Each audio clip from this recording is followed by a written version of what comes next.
Simulan natin ang ating pagdiriwang sa ngalan ng Ama at ng Anak at ng Espiritu Santo. Amen. Ang pagpapala ng ating Panginoong Hesukristo, ang pag-ibig ng Diyos Ama at ang pakikipagkaisa ng Espiritu Santo naway sumainyong lahat. At sumaiyo rin. Mga kapatid, tinipon tayo bilang kaanib ng angka ng Diyos. Kaya dumulog tayo sa mawaing Panginoong nagpapatawad ng lubos. Sinugong tagapagpagaling sa mga nagsisisi, Panginoon, kaawaan mo kami. Panginoon, kaawaan mo kami. Dumating na tagapag-anyayang mga makasalanan ay magsisi, Kristo, kaawaan mo kami. Kristo, kaawaan mo kami. Nakaluklok ka sa kanan ng Diyos Ama para ipamagitan kami. Panginoon, kaawaan mo kami. Panginoon, kaawaan mo kami. Kaawaan tayo na makapangyarihang Diyos, patawarin tayo sa ating mga kasalanan at patnubayan tayo sa buhay na walang hanggan. Amen. Manalangin tayo. Ama naming makapangyarihan, kami iyong mga kinupkop ay niloob mong maging mga anak sa liwanag mong kaloob. Huwag mong ipahintulot na sa katiwalian kami ay masangkot. Panatilihin mo kaming nagliliwanag sa iyong katapatang lubos na sumisikat. Sa pamamagitan ni Jesucristo, kasama ng Espiritu Santo, magpa sa walang hanggan. Amen. Magsiupo na po ang lahat. Pagbasa mula sa aklat ni Propeta Amos. Ito ang sinasabi ng Panginoon. Sa araw na yaoy, ibabangon kong muli ang sambayanan ni David at aayusing tulad ng isang bahay na nawasa. Itatayo kong muli iyon, kagaya noong araw. Sa gayon, sasakupin ng Israel ang nalalabi sa lupain ng Edom at lahat ng bansang dati akin. Darating ang Panginoon, ang panahon, sabi ng Panginoon, na mag-aararo ang magbubukid habang nag-aani pa ang manggagapas.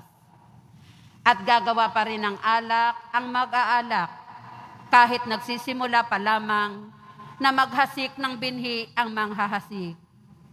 Dadaloy sa mga bundok ang matamis na alak at aagos ng sagana sa mga burol. Ibabalik ko sa kanilang lupain ang aking bayan. Itatayo nilang muli ang kanilang mga lungsod na nawasak at doon sila maninirahan. Tatamnan nilang muli ang mga ubasan at iinom ng alak. Magtatanim sila uli sa mga halamanan at kakain ng mga bunga niyon. Ibabalik ko sila sa lupaing ibinigay ko sa kanila at hindi na sila maaalis pang muli roon. Ang Panginoon na inyong Diyos ang nagsalita. Ang salita ng Diyos. Salamat sa Diyos. Ang pooy nagsasalita na bayan niya'y papayapa. Ang pooy nagsasalita na bayan niya'y papayapa. Aking naririnig magmula sa poon ang sinasalita. Sinasabi niyang ang mga lingkod niya'y magiging payapa. Kung mangagsisisi at di nababalik sa gawang masama. Ang pooy nagsasalita na bayan niya'y papayapa. Ang pagtatapatan at pag-iibigay magdadaopalad.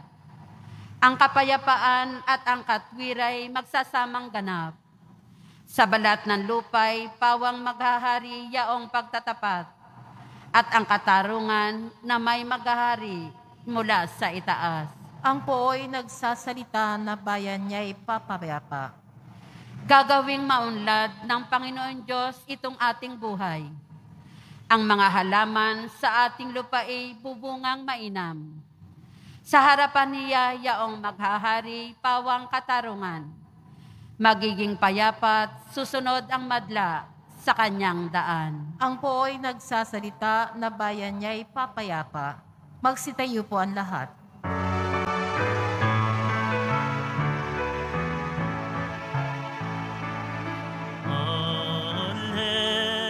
Alleluia,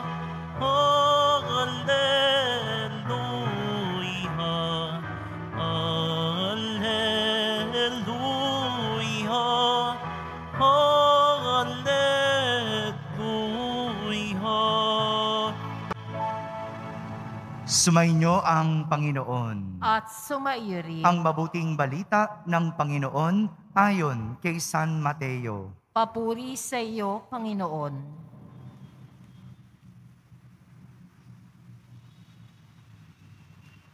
Noong panahong iyon, lumapit kay Jesus ang mga alagad ni Juan Bautista. At ang wika, malimit kaming mag-ayuno. Gayon din ang mga Pariseyo. Bakit po hindi nag-aayuno ang inyong mga alagad?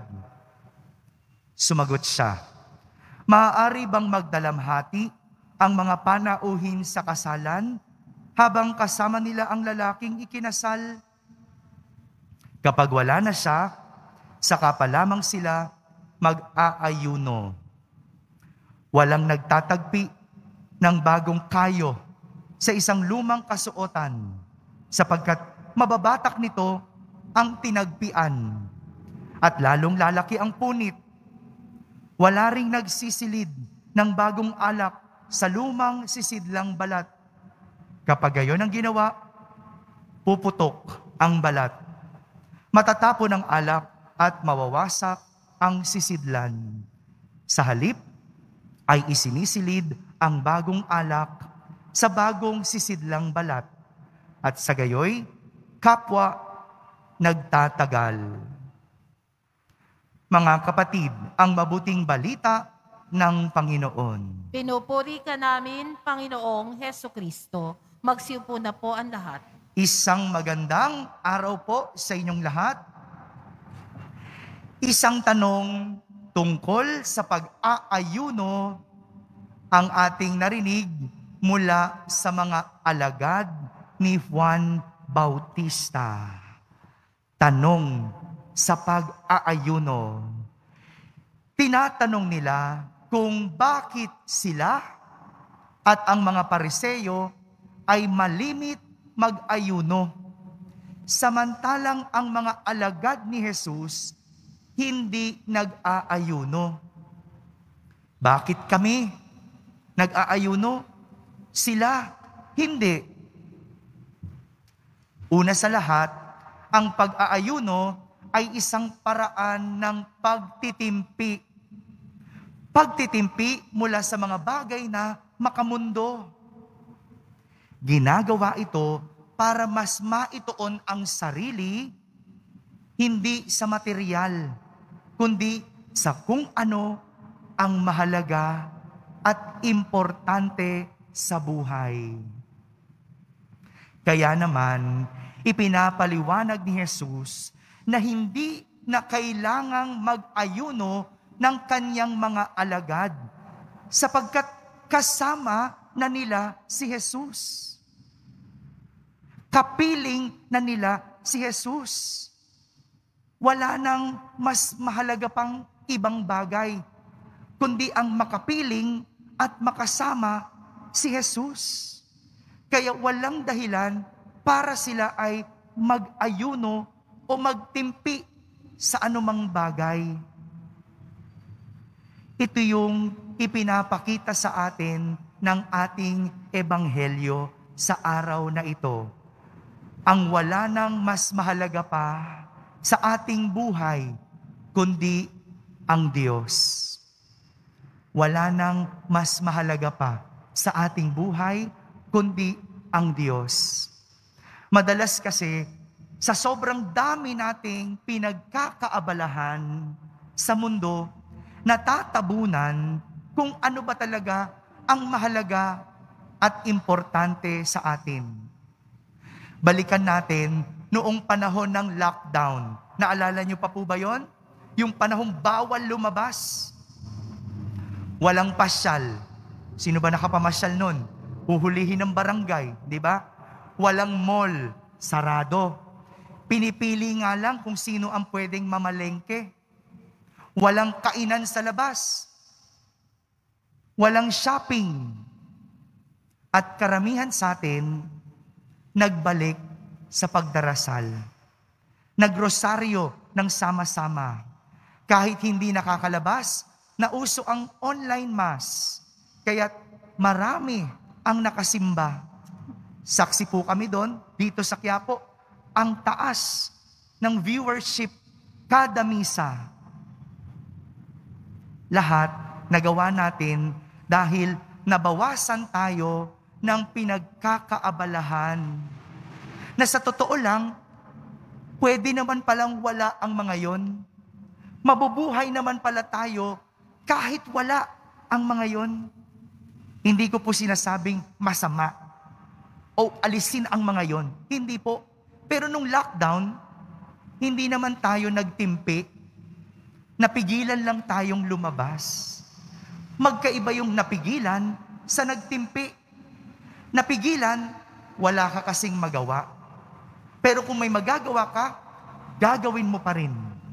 Yung nagtimpi, ikaw ay kusang nagpigil sa iyong sarili. Pinili mong huwag lumabas. Pinili mong huwag kumain. Pinili mong magtiis para sa mas mahalaga sa buhay. Lahat tayo, noong panahon ng lockdown, naituon ang panahon sa Diyos. Dahil nakita natin kung ano ang mas mahalaga at importante sa buhay. Napanatili tayo dahil tayo'y nagro-rosaryo. Naligtas tayo dahil tayo'y nagdarasal. Ngayon, balik na naman tayo sa dating gawi. Nakakapagdasal pa ba? Nakakapag-rosaryo pa ba katulad noon? Nakakapagsimba pa ba kahit sa online araw-araw katulad noon? Noon kasi, tayo'y napigilan. Hindi naman talaga tayo nagtimpi. Mga kapatid, tayo po ay iniimbitahan ngayon na suriin ang mga pinahahalagahan at pinagkakaabalahan natin sa buhay. Naway, mas makita natin na higit sa makamundong bagay ang ating pangangailangan. Sa huli, Diyos pa din ang ating higit na kailangan sa buhay. Amen. Magsitayo po ang lahat.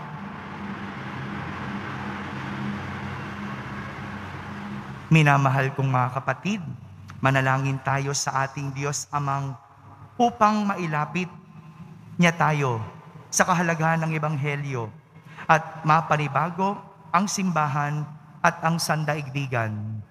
Ating sambitin sa bawat panalangin, Panginoon ng Hapag, basbasan mo kami. Panginoon ng Hapag, basbasan mo kami. Ang simbahan, ang sambayanan ng Diyos, at mga pinuno nito, naway makasunod sa bulong ng Espiritu Santo na ipahayag sa mga tao ng makabagong panahon ang walang kupas na lengguwahe ng Ebanghelyo. Manalangin tayo. Panginoon ng Hapag, basbasan mo kami. Ang ating mga puso, naway buksan natin sa makapangyarihang pagliligtas ng Diyos kay Kristo, na higit na mas mahalaga kaysa sa pagsasagawa ng mga sinaunang relihiyosong gawain. Manalangin tayo. Panginoon ng Hapag, basbasan mo kami. Atin nawang mapagtanto na laging mangyayari ang himala ng pagbabago sa mga nagnanais na makamit ito sa tulong ni Kristo. Manalangin tayo. Panginoon ng Hapag, basbasan mo kami. Sa mga may sakit, tayo naway maging mga daan ng kalinga ng Diyos sa ating pagpapadama sa kanila ng pag-ibig at malasakit. Manalangin tayo. Panginoon ng Hapag, basbasan mo kami. Sa katahimikan, ating ilapit sa Diyos ang ating mga pansariling kahilingan.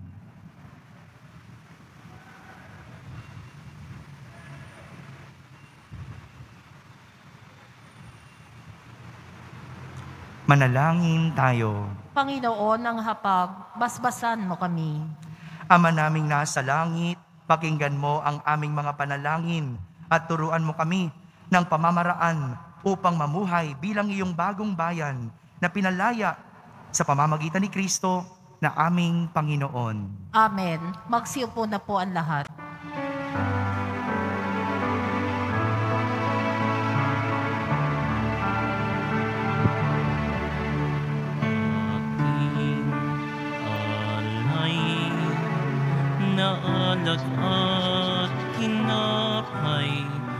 mula sa ating anik sa lupain ng Diyos nating mahal, na siya na rin nagdulot na tayo'y may maihain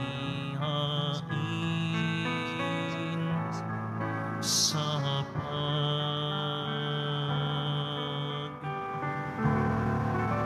Magsitayo po ang lahat. Manalangin kayo mga kapatid upang ang paghahain natin ay kalugdan ng Diyos amang makapangyarihan. Tanggapin nawa ng Panginoon itong paghahain sa iyong mga kamay sa kapurihan niya at karangalan sa ating kapakinabangan at sa buong sambayanan niyang banal. Ama naming lumikha, kami iyong pinapagindapat gumanap sa pagdiriwang ng paghahain ng iyong pagliligtas.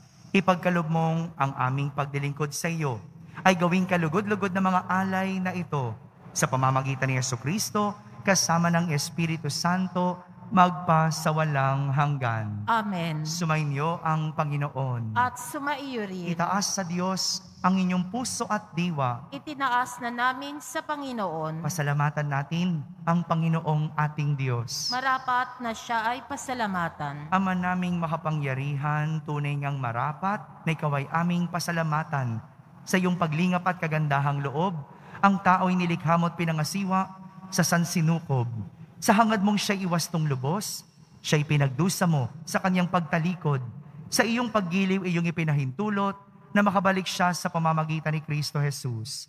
Kaya kaysa ng mga anghel na nagsisiawit ng papuri sa iyo nang walang humpay sa kalangitan, kami nagbubunyi sa iyong kadakilaan. Santo, Santo, Santo, Panginoong Diyos ng mga hukbo, napupuno ang langit at lupa ng kadakilaan mo, o sana sa kaitaasan, pinagpala ang naparirito sa ngalan ng Panginoon, o sana sa kaitaasan, magsilod po ang lahat. Ama naming banal, ikaw ang bukal ng tanang kabanalan. Kaya't sa pamagitan ng iyong Espiritu, ay gawin mong banal ang mga kaloob na ito upang para sa amin ay maging katawan at dugo ng aming Panginoong Hesukristo. Bago niya pinagtiis ang kusang loob na maging handog, hinawakan niyang tinapay, pinasalamatan kanya, pinaghati-hati niya iyon, iniyabot sa kanyang mga lagad at sinabi, "Tanggapin ninyong lahat ito at kanin. Ito ang aking katawan na inihahandog para sa inyo."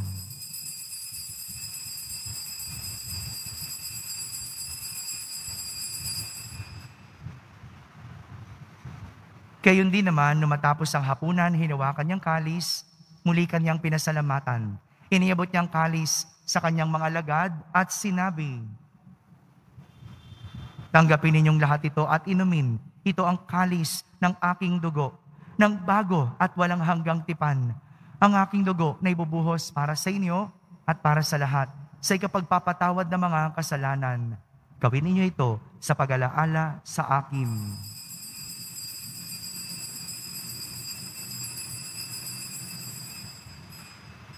Magsitayo po ang lahat.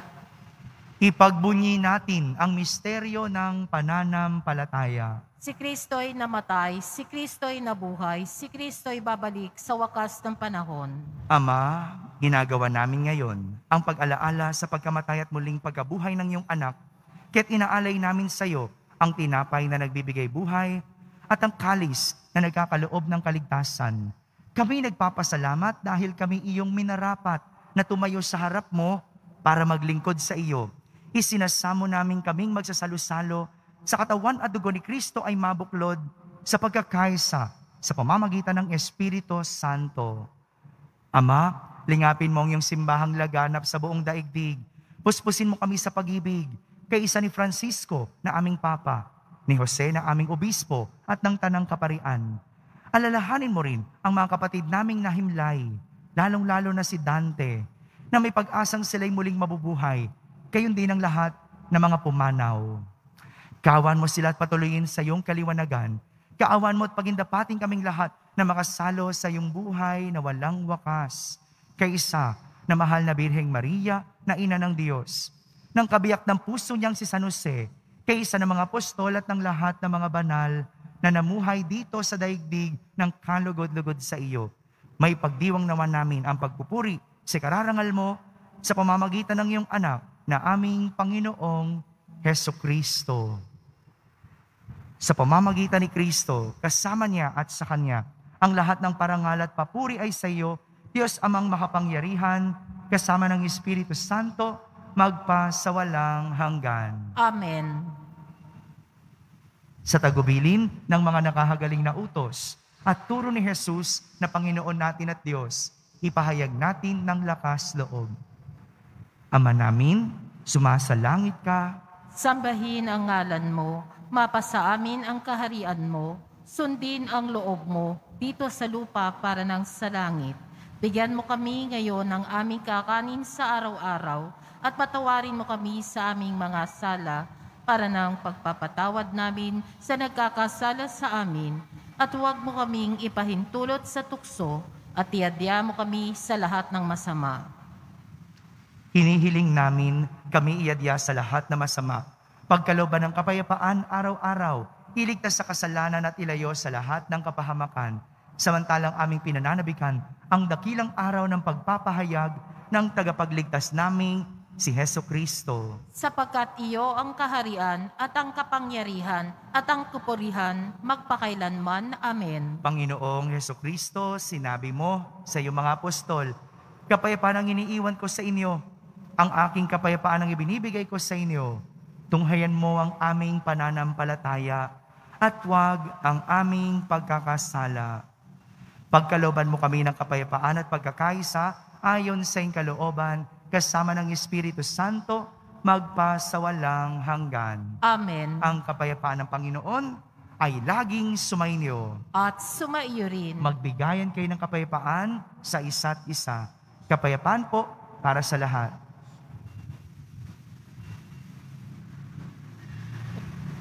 Kordero ng Diyos na nag-aalis ng mga kasalanan ng sanlibutan, maawa ka sa amin. Kordero ng Diyos na nag-aalis ng mga kasalanan ng sanlibutan, maawa ka sa amin. Kordero ng Diyos na nag-aalis ng mga kasalanan ng sanlibutan, ipagkaloob mo sa amin ang kapayapaan. Magsiluhod po ang lahat.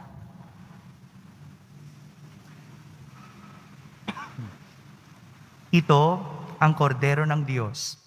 Itong nag-aalis ng mga kasalanan ng sanlibutan. Mapalad ang mga inaaniyahan sa kanyang piging. Panginoon, hindi ako karapat-dapat na magpatuloy sa iyo, ngunit sa isang salita mo lamang ay gagaling na ako. Ang katawan ni Kristo. Amen.